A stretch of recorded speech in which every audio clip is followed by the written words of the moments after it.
उपराष्ट्रपति जगदीप धनखड़ ने मंगलवार को कहा कि भारतीय कृषि अनुसंधान परिषद जैसे प्रमुख संस्थानों की मौजूदगी के बावजूद किसान संकट में हैं।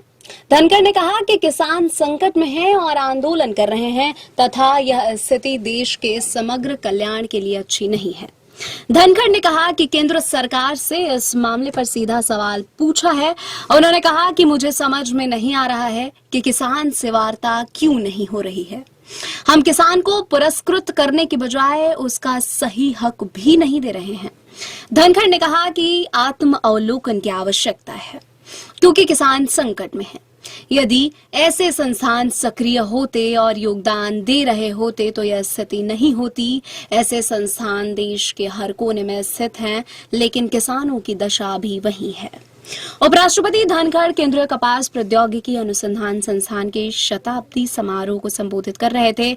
मुंबई स्थित CIRCOT केंद्रीय कृषि मंत्रालय के कृषि अनुसंधान एवं शिक्षा विभाग के अंतर्गत ICAR के प्रमुख घटक संस्थानों में से एक है।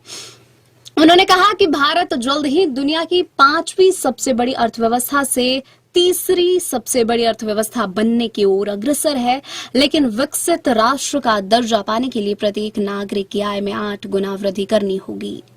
इसमें से अधिकांश ग्रामीण क्षेत्रों से आएगी। इस अवसर पर केंद्रीय कृषि एवं किसान कल्याण और ग्रामीण विकास मंत्री शिवराज सिंह चौहान ने कहा कि भारत अपने किसानों के बिना एक समृद्ध देश नहीं बन सकता है। उन्होंने कहा कि एक गौरवशाली समृद्ध भारत का निर्माण किसानों के बिना नहीं हो सकता है। आज भी कृषि भारत की अर्थव्यवस्था की रीढ़ है और किसान इसकी आत्मा है।